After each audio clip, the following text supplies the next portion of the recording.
Girl, you know it's true. Ooh, ooh, ooh, I love you.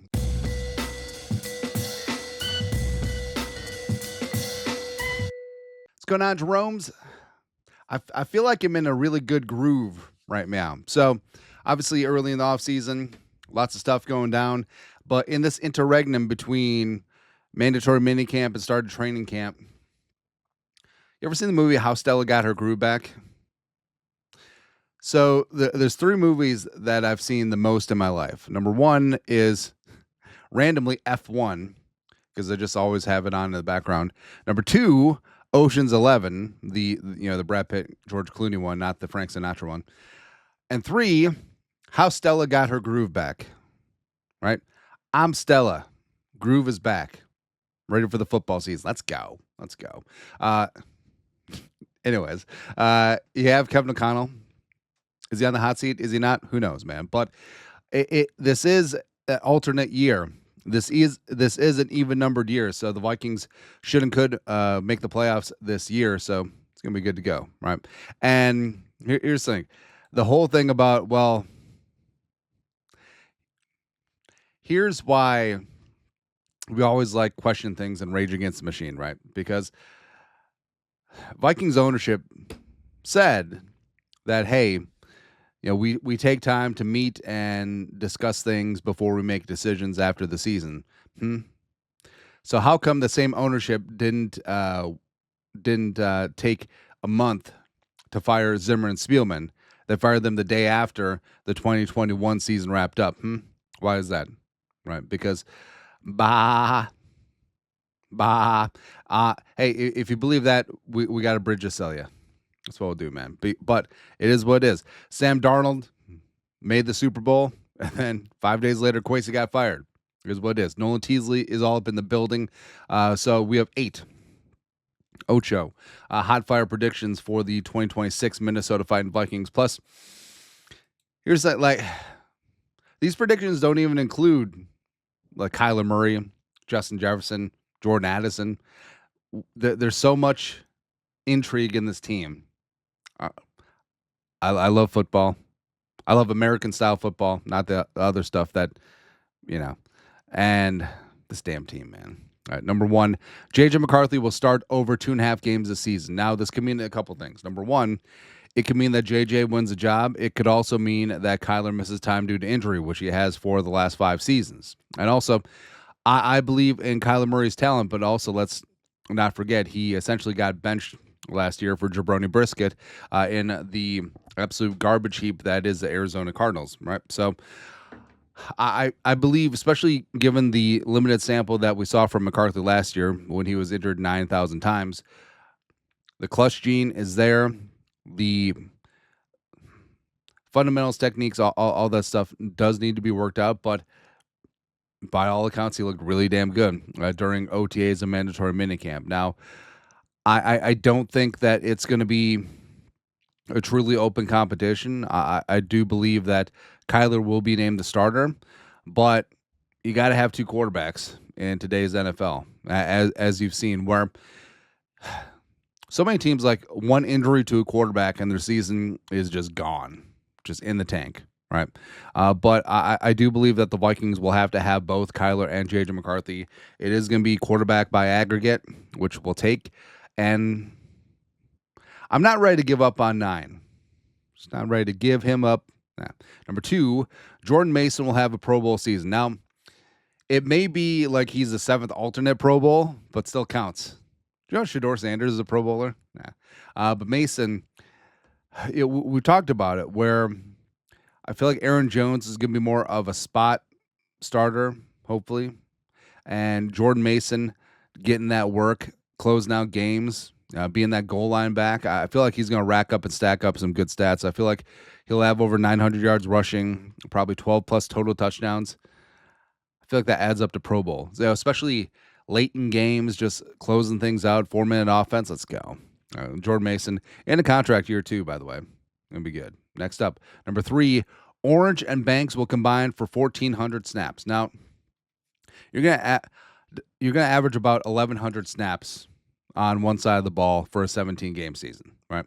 And with Banks and Orange, uh, I know that the rap on Orange in college at Iowa State is that he was more of a two-down player.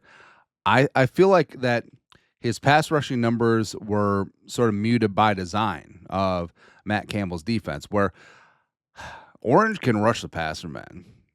But he is a team player, filled gaps, let other people shine. That was his job. But I feel like if they just let him loose, let's go, man. And also Caleb Banks, who, why does Caleb Banks look so much larger than nose tackle Dominic Orange? But Banks, ideally healthy, is going to be him at the start of training camp. By all accounts, everything is going to be on track for that.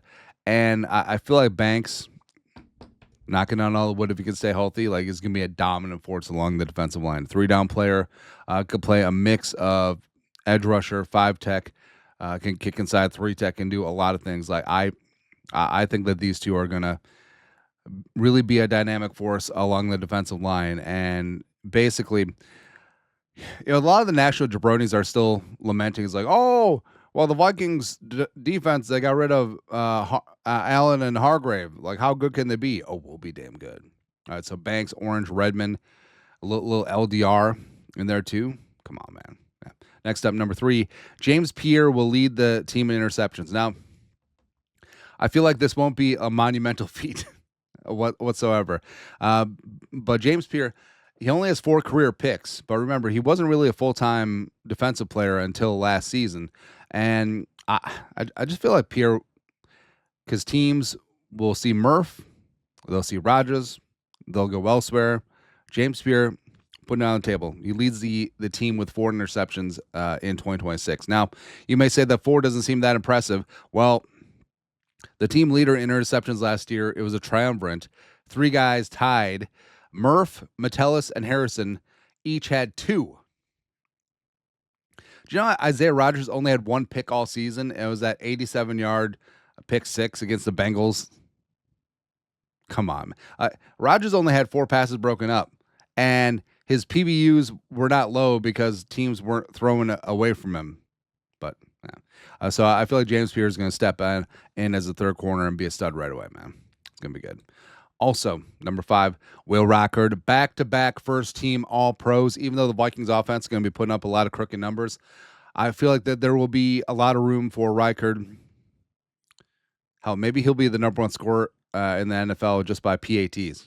Yeah, but Will Reichard will do his thing. There won't be stupid speakers or whatever got in the way of his kicks last year. He will be perfect. He will be good to go. He'll be clutch. He'll be everything, man. Like Will Reichard. Also, I feel like he doesn't get inside his own head because he's very calm on the inside. That's right. Roll Tide. Number 6, Vikings offense top 4 in scoring. So, and top 4 could mean 3-2-1 as well. But I feel like the Vikings offense, as we pointed out, so many weapons all over the place. Don't want to say this offense is quarterback proof because, I mean, that's a stupid statement, but the offensive line is going to be good to go. Darisaw and O'Neal, bookends, Jackson. Whoo. If Brandel and Fries can step up, you have the makings of an elite offensive line. Jefferson, Addison, Jennings, Hawkinson, Oliver. You have Jennings, Addison, and Hawkinson in contract years. Super motivated to get things done. They're going to run the ball more with a plum and just distribute the damn football. That's all you need to do. I feel like Kevin Collins is going to be in his bag as well. He's actually going to prove that he can be a creative play caller. He can adjust the offense to Kyler. He can accentuate what McCarthy does well too. So all that adds up. I think the Vikings are going to be good to go, especially that defense that gets them the ball back in good field position. It'll be good, man. Next. Number 7, Dillon Bell will be the Vikings wide receiver 4. Now, Dillon Bell is super interesting because went undrafted because he had sort of muted offensive numbers in his final year at Georgia, but he did with Carson Beck. And Bell, so not only does he have like return prowess, he's kind of a Swiss Army knife. Like, he is kind of like, he's Cordero Patterson, not as explosive, not as dynamic, but a better route runner. Now, that doesn't take much either. Yeah, but Bell, already running with the twos. I feel like that he's someone to keep an eye on in training camp, someone who could impress really early and often, especially since in preseason, Jefferson, Addison, Jennings, veterans that don't really need the reps. I feel like Dillon Bell could be a wide receiver one in preseason and just show up and show out, man. And just a dynamic, fun offensive weapon. It's going to be him. It's going to be him. Lastly, number 8, Diamond Dallas Turner leads the team in sacks. Now, you could say that that's not going to be that impressive. It will be. All right, so last year he led the team in sacks with 8. He'll do it again this year with 12 plus. I feel like it's going to be good to go. Like, everything is sort of bubbling under the surface, but Diamond Dallas Turner leads the team. It's actually, we'll go further than that. Diamond Dallas Turner leads the division in sacks. So more than Hutchinson, more than Parsons, who's going to be dinged up anyways, more than Montez Sweat, more than whatever. I was going to say the conference, except, I don't know. I feel like Myles Garrett is going to get some, man. I don't know. But yeah, DDT leads the NFC North in sacks. Say 13.5. There you go. Anyways, that's it. That's at 8 hot fire predictions for the Minnesota Fighting Vikings this year. Let us know yours in the comment section below. You guys are the best you know what to do. Skol, production value.